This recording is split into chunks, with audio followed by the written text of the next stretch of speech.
Saudara-saudara yang kekasih dalam Kristus Yesus, sahabatku yang baik, pemirsa yang selalu mengikuti khotbah video saya, salam buat Anda sekalian dimanapun Anda berada. Saya tidak sanggup untuk menyebutkan namamu satu persatu, tapi bisa saya katakan di Medan, di Sumatera, di DKI Jakarta, Bekasi, Depok, sampai di Papua. Tuhan memberkati Anda sekalian. Baiklah, kita dengarkan firman Tuhan yang diperuntukkan untuk kita pada hari ini, Minggu, tanggal 2 Agustus tahun 2020. Minggu ke-8 sesudah Trinitatis. Tertulis dalam kitab Keluaran pasal 23 ayatnya yang pertama hingga yang ke-9. Demikian firman Tuhan. Janganlah engkau menyebarkan kabar bohong. Janganlah engkau membantu orang yang bersalah dengan menjadi saksi yang tidak benar. Janganlah engkau turut-turut kebanyakan orang melakukan kejahatan dan dalam memberikan kesaksian mengenai sesuatu perkara, janganlah engkau turut kebanyakan orang membelokkan hukum. Juga janganlah memihak kepada orang-orang miskin dalam perkaranya. Apabila engkau melihat lembu musuhmu atau keledainya yang sesat, maka segeralah kau kembalikan binatang itu. Apabila engkau melihat rebah keledai musuhmu karena beban berat, maka janganlah engkau enggan menolongnya. Haruslah engkau rela menolong dia dengan membongkar muatan keledainya. Janganlah engkau memperkosa hak orang miskin di antaramu dalam perkaranya. Haruslah jauhkan dirimu dari perkara dusta. Orang yang tidak bersalah dan orang yang benar tidak boleh kau bunuh, sebab aku tidak akan membenarkan orang yang bersalah. Suap janganlah kau terima, sebab suap membuat buta mata orang-orang yang melihat dan memutarbalikkan perkara orang-orang yang benar. Orang asing janganlah kamu tekan, karena kamu sendiri telah mengenal keadaan jiwa orang asing. Sebab kamu pun dahulu adalah orang asing di tanah Mesir. Sampai di situ peruntukan firman untuk kita, saudara-saudara sekalian. Saudara yang kekasih, perlu kita ketahui bahwa umat Israel yang keluar dari Mesir jumlahnya amat besar, besar sekali. Kalau kita simak apa yang dikatakan dalam kitab Bilangan pasal 1 ayat 46, di situ dicatat bahwa jumlah orang Israel yang keluar dari Mesir adalah 603.550 orang.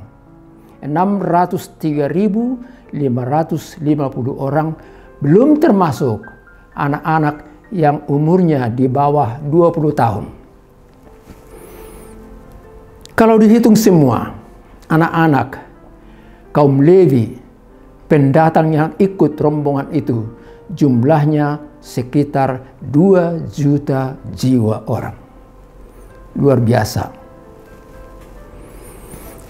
Oleh karena itu, perlu ada ketertiban, perlu ada aturan, perlu ada ketaatan antara satu dengan yang lainnya, dan terutama ketaatan dengan Tuhan. Itulah sebabnya memimpin rombongan yang sejumlah besar ini, yang kira-kira sampai 2 juta orang ini, perlu saya istilahkan THSS. Saya ulangi, THSS. Artinya, taat akan Tuhan, hormat kepada pemimpin, saling mempercayai, dan saling mengasihi. Itu rumus yang harus ditaati dan yang mengendalikan manusia-manusia itu yang jumlahnya 2 juta jiwa dan Selain itu juga membawa kambing keledai dan domba-domba mereka. Saudara yang kekasih, bayangkan juga bahwa yang 2 juta jiwa ini jalan kaki, belum ada mobil. Dan mereka berkemah, belum ada rumah milik orang pribadi. Berkemah dari satu tempat ke tempat yang lain. Pasang kemah di sini, mungkin 3 bulan bongkar dan jalan terus, pasang lagi kemah di tempat yang baru. 40 tahun lamanya, bisa Anda bayangkan itu? 40 tahun lamanya orang yang 2 juta jiwa ini berjalan di padang belantara, menghadapi musuh, bahaya kelaparan, dan lain-lain seterusnya. Itulah gambar daripada umat Israel yang keluar dari Mesir. Sebab itu Tuhan memberikan hukum melalui Musa di Gunung Sinai yang kita kenal dengan hukum Taurat yang 10 itu. Dan hukum Taurat yang 10 itu kalau dibagi dengan sederhana ialah hukum yang pertama sampai ke-5 berbicara tentang hubungan tentang Allah di sorga, dan hukum yang ke-6 hingga yang ke-10 bicara tentang bagaimana hubungan terhadap sesama manusia. Tuhan Yesus dalam Injil Matius pasal 22 ayat 36 sampai 40 kembali merumuskan hukum itu. Tuhan berkata, "Kasihilah Tuhan Allahmu dengan segenap hatimu dan jiwamu, dan kasihilah juga temanmu sesama manusia sama seperti dirimu sendiri." Saudara yang kekasih, oleh sebab itu pada kesempatan ini saya ingin menyampaikan 2 pesan khotbah untuk kita sekalian. Bekerjalah dengan baik dan jauhkanlah dirimu dari sogok dan korupsi. Bekerjalah dengan baik dan jauhkanlah dirimu dari sogok dan korupsi. Bekerja adalah hakikat diri manusia. Kita sebut dengan istilah lain, homo faber, manusia yang bekerja. Kerja, kerja, dan kerja. Populer istilah itu kita sebut akhir-akhir ini. Memang hakikat manusia adalah makhluk bekerja. Tapi selain bekerja, ada istilah lain juga bahwa manusia jati dirinya adalah homo orans. Artinya manusia yang berdoa. Jadi berdoa dan bekerja. Ora et labora. Itulah jati diri kita, saudara-saudara. Oleh sebab itu, Paulus berkata dalam 2 Timotius pasal 3 ayat 10, "Jika seseorang tidak mau bekerja, janganlah ia makan." Anehnya, orang yang malas bekerja mudah lapar. Makan mie pedas-pedas, minum kopi, dan merokok. Sungguh nikmat perasaannya, kata dia. Setelah itu dia duduk di sofa, nonton TV sampai berjam-jam lamanya, kemudian ngantuk lagi, kemudian tidur lagi, mimpinya hebat-hebat. Sesudah bangun terasa lapar lagi dan mulai lagi kembali, makan lagi, minum lagi, merokok lagi. Saudara, janganlah kita seperti orang seperti itu. Tapi marilah kita bekerja. Kenapa? Karena orang yang bekerja dengan sungguh-sungguh itu, pikirannya jernih. Dia merasa enak, makan senang, dan tidur nyenyak. Bangun pagi segar, kemudian dia masuk kembali ke kerjanya, ke tempat dia bekerja atau kantornya. Itulah yang diharapkan dari kita sebagai manusia yang berdoa dan bekerja. Ora et labora. Saudara yang kekasih, kenapa orang mau korupsi? Kenapa? Orang korupsi karena hatinya tidak terkendali. Jadi segala sesuatunya itu kembali kepada kita. Hati ini loh yang mengendalikan kita. Seseorang mau korupsi karena hatinya tidak bisa dia kendalikan. Serakah. Selalu merasa kurang karena membanding-bandingkan dirinya dengan orang lain.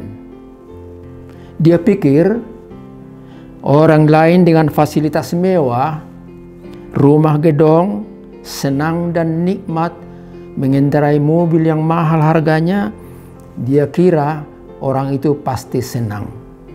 Tapi saya mau katakan belum tentu dan tidak pasti.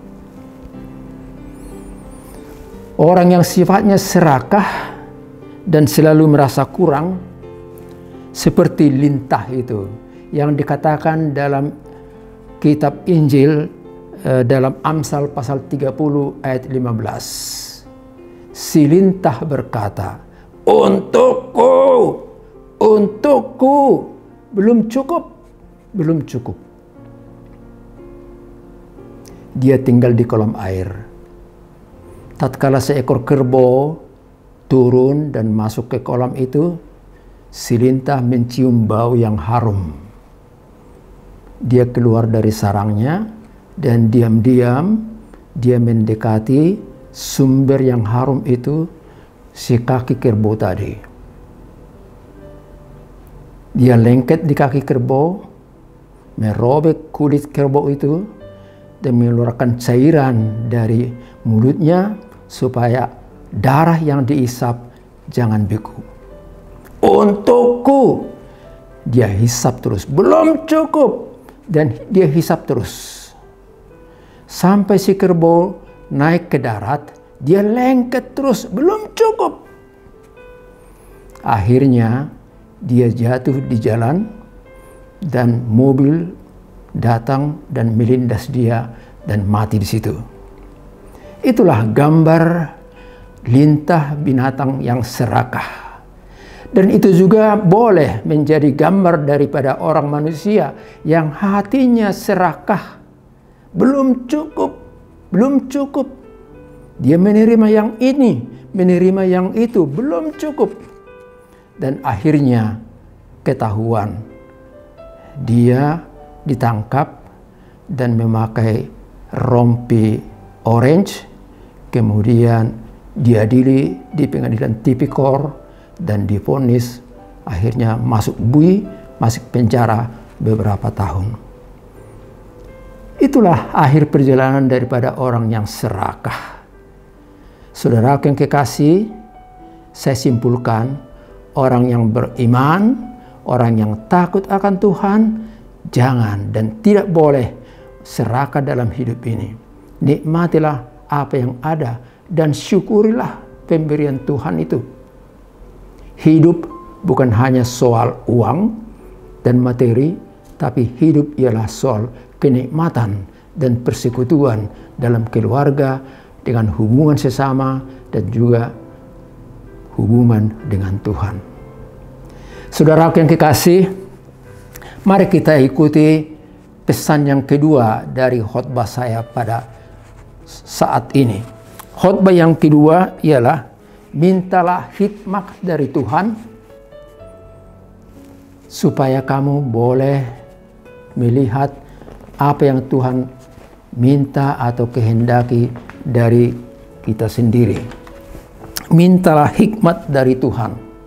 Salomo yang masih muda itu, sebelum dia dilantik jadi raja, jadi pemimpin umat yang besar tadi, dia datang temu dengan Tuhan dan dia meminta, "Oh Tuhan, berikanlah aku hikmat supaya aku tahu memimpin bangsa ini. Berikanlah aku hikmat supaya aku dapat membedakan mana yang baik dan mana yang jahat. Dan itulah awal daripada kesuksesan dari Salomo yang walaupun umurnya belum tua, tapi kepemimpinannya dihormati dan diakui oleh bangsanya, bahkan tetangga-tetangganya. Dan jangan menyebarkan kabar bohong. Dulu pada masa teks ini, kabar bohong disampaikan dari mulut ke mulut. Dan itu butuh waktu yang amat panjang. Sekarang, dengan berita hoax, gampang, cepat menyebar. Bukan mulut dengan kata-kata, tetapi alat elektronik dengan jari pemilik dari handphone umpamanya bisa saja mencet handphonenya dan menyampaikan berita yang tidak benar alias berita bohong dan cepat tersebar luas. Kadang-kadang kita lihat di handphone kita diteruskan, tanda kutip. Kemudian dibeberkan berita tentang sesuatu, tentang kehebatan, tentang kebaikan seseorang, dan tentang ilmu dan lain-lain. Tapi ternyata sesudah beberapa lama muncul berita juga yang menjawab bahwa itu adalah kabar bohong atau hoax. Saudara, jadi dari dulu-dulu 3.600 tahun yang lampau sampai hari ini, berita bohong itu sudah ada sampai sekarang, walaupun bentuknya semakin modern dan semakin canggih, mengglobal dia. Bagi kita pendengar yang kekasih, saya simpulkan pesan yang kedua ini, minta hikmat dari Tuhan dan jangan kamu berbohong, membuat perpecahan dalam hubungan antar sesama manusia. Waspadalah, karena itu sangat mengganggu kita. Akhirnya saya sampai kepada pesan terakhir dari renungan ini. Hargai dan hormatilah sesamamu manusia. Hargai dan hormatilah sesamamu manusia. Siapapun dia, yang ekonominya lemah atau kuat, orang yang miskin atau kaya, hargai mereka semua. Kenapa? Karena mereka itu ciptaan Tuhan, sama seperti Anda. Dan kalau kamu cinta akan Tuhan, maka kamu juga harus cinta dan hormat terhadap orang lain, bagaimanapun status ekonominya, bagaimanapun ilmu yang diraihnya, atau jabatan yang didudukinya. Hargailah juga sesama manusia, walaupun beda suku, agama, dan kepercayaan. Hargailah juga sesamamu, walaupun dia disebut orang pendatang, bukan penduduk asli di satu tempat. Hargailah juga mereka. Kenapa? Karena mereka juga adalah ciptaan Tuhan. Saudaraku, renungan ini saya tutup dengan pesan dari firman Tuhan pada ayat ke-20 dari Keluaran pasal 13 tadi. Ayat itu berbunyi dan menjadi masukan bagi kita. Sesungguhnya aku mengutus malaikatku menyertai perjalanan hidupmu. Dia berjalan di depan melindungimu. Dengarlah perkataannya, jangan mendurhaka, sebab namaku ada di dalam dia. Siapa dia? Dulu utusan dari Tuhan Allah ialah Yesus Kristus. Dia telah datang ke dunia, mencintai kita, menuntun kita di jalan yang benar, menghapus dosa-dosa kita, supaya kita beroleh hidup yang kekal. Dan sesudah itu, Tuhan mengutus Roh Kudus-Nya sampai hari ini menyertai perjalanan hidup kita hari lepas hari. Dengarlah apa kata Roh itu dengan rohmu dalam batinmu, karena Dia adalah ganti daripada Allah yang mengasihi kamu selama hidupmu. Semoga renungan tadi memberikan masukan yang berharga bagi kita, dan Tuhan menyertai kita sekalian. Tuhan berkati. Kita berdoa. Allah Bapa di sorga, sungguh terima kasih Tuhan atas firman-Mu yang indah dan mudah dipahami. Firman-Mu berpesan kepada kami supaya kami mencintai Tuhan dengan segenap hati, dan dengan demikian kami mampu juga mencintai sesama kami, siapapun mereka, dalam status yang bagaimanapun mereka, kami harus mencintai mereka. Tuhan, Engkau mengingatkan kami supaya kami jangan berbohong.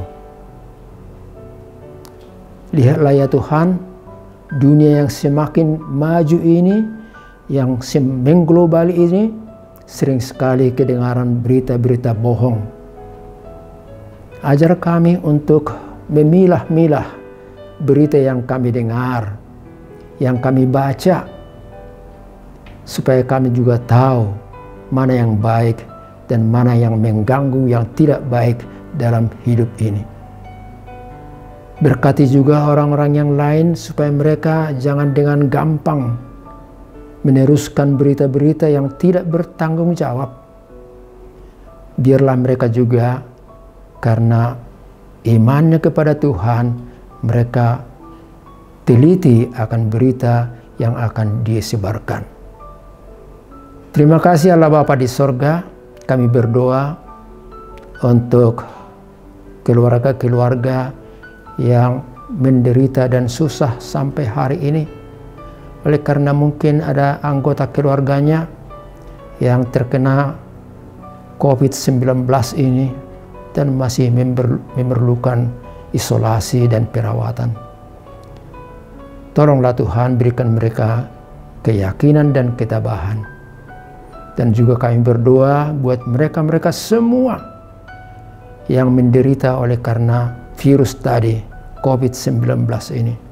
Dan doa kami padamu Tuhan, kasihilah mereka, sembuhkanlah mereka melalui pelayanan dari dokter dan para medis di mana mereka dirawat. Allah Bapa di surga, kami juga berdoa untuk gerejamu, bukan hanya gereja HKIP, tapi gereja-gereja yang lain secara khusus di Indonesia ini, yang telah mulai kebaktian mereka dengan mengikuti prosedur atau protokol COVID-19 ini. Berkatilah mereka Tuhan, dan biarlah mereka-mereka yang datang beribadah beroleh kebahagiaan sekembalinya mereka dari rumah-Mu Tuhan. Kami berdoa untuk pemerintah kami yang sampai hari ini terus berupaya untuk mengatasi Corona COVID-19 ini, dan berupaya terus supaya ekonomi kami semakin baik untuk kesejahteraan, kebahagiaan kami semua, warga, masyarakat dari negara ini. Berkatilah pemimpin kami dari yang tertinggi sampai di tingkat yang rendah di RW dan RT. Terima kasih Allah Bapa di sorga, dengarlah doa kami di dalam Kristus Yesus, Tuhan dan penebus kami yang hidup. Amin. Batu penjuru gereja dan dasar